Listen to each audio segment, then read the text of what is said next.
Yeah, so right in Qalat, it was fairly dense. This is going back over 10 years now, but I would say roughly like 6 to 8 squared blocks. You know what I mean? And the buildings didn't get higher, I don't believe, than higher than 3 stories. They're mostly made out of mud. They're creative. They could do a lot with what they have out there, and they're impressive people. But when you're walking through a small town like that, when people are above you and you're on the ground, I mean, your mind's going every which way because you don't know who's who. Our enemy doesn't wear uniforms like we do. They know who we are right away. We have no idea who's who. So it's nerve-wracking, but you know, there's also an adrenaline there too. It's a weird combination of things, but crazy. Do you have an interpreter attached to you? Absolutely, yeah. We did have a couple, but our primary guy, I forget his last name, but his first name was Jamal, but he was adamant on having a quote American name. You know what I mean? So we said, what name do you want? And he picked Bruce.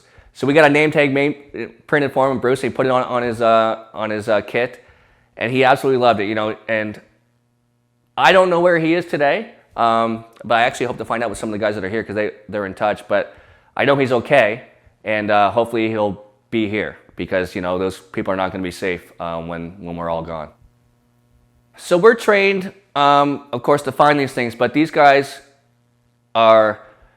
I know people say like they live in the mountains, they're cave people, whatever, but their ingenuity is unbelievable. You know what I mean? So by this time in 2010, we're not in a thin-skinned Humvee anymore. We're in some up-armored MTV vehicles. I mean, they could really take a hit, and it wasn't long for them to exploit that. They found different ways. So when I was in the truck, mostly I was a gunner. So, you know, my head and my torso was mostly exposed. A 200-pound IED may disable our vehicle, but likely you're going to survive that, you know what I mean? Which is great. The vehicles are great. And it's harder to make a bigger IED than that without getting caught, but it can happen, of course. But the way they exploited it is, of course, if you ever got out of the vehicle, they want you to step on something or they want to get you when you get out. But if you're in the turret, they would start putting things where if the vehicle ran over the pressure plate, the actual IED would be either on the mountainside or if there was a tree there, and they'd get you this way. So they tried every way to kill you, and it's like it's hard to keep up. Like, how are they going to try to get me today? And it's crazy because you have to think like the enemy when you're there. It's like, how would I kill me right now? And they found those ways, you know. And it's like I said, they're smart people and they're dedicated. So they found ways. So going through Qalat was a paved road. It's called Ring Road, nicknamed. And essentially, Americans and the NATO allies, we paved that road. So that was the first like paved road in Afghanistan. So when you're on that, which you're mostly not, but when you're on that road, you're looking for things. Of course, if the asphalt's disturbed, of course that's something. But a disabled vehicle on the side of the road, a duffel bag, those kinds of things, trash, piles of leaves, random things like that. But when you're on dirt and when you're on the mountains, it's a totally different ballgame. And that's where mostly we were, of course, out in the middle of nowhere. And you're looking for disturbed dirt. There was a trick called an ant trail, because if you come up on somebody and they're in the middle of something, they obviously want to get out. They don't want to be seen, but their equipment's there, so they might just cover it up real quick, you know, hastily, and you could catch that. Sometimes you'd find a wire that was 6 inches off the ground if you're looking right. Now, I'm talking a copper wire. It's not easy to find that.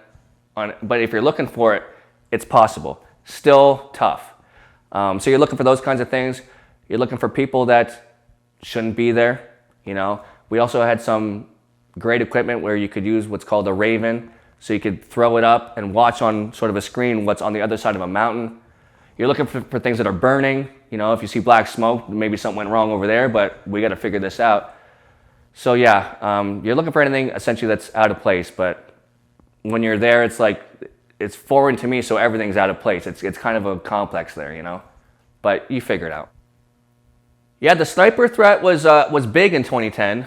So when you were in the saddle in the turret, which I said when I wasn't on the ground team, I was almost always in the turret. That was one of the big rules. If you're sitting somewhere, tuck in. You know, don't be a target, or do your best. That was a big threat. But yes, if you find something, or you think you found something, you have to exploit it. Now you have to make sure that if it is an ID, we get rid of it. If it's a big one, typically we had to get an EOD team to come out. So you have to secure the area, set up your perimeter, and get these guys here to essentially dismantle, well, not dismantle, but get rid of. Typically we're just blowing everything up with other bombs, right? And once we started finding those big ones, listen, we were with the Navy EOD teams quite often in our area, and there wasn't enough of them. So oftentimes we had to do things on our own too. And, you know, that's fine. We're okay doing all that kind of stuff, but all of it's dangerous. You know, all of it's dangerous. So even if you find it, you still have to get rid of it, and that itself is a danger. So you just have to be, you know, careful. And sometimes you're baking in the hot sun, and all you want to do is go back and get chow or something, but it ain't happening. So there's oftentimes you're out there days. You know, it can be a while.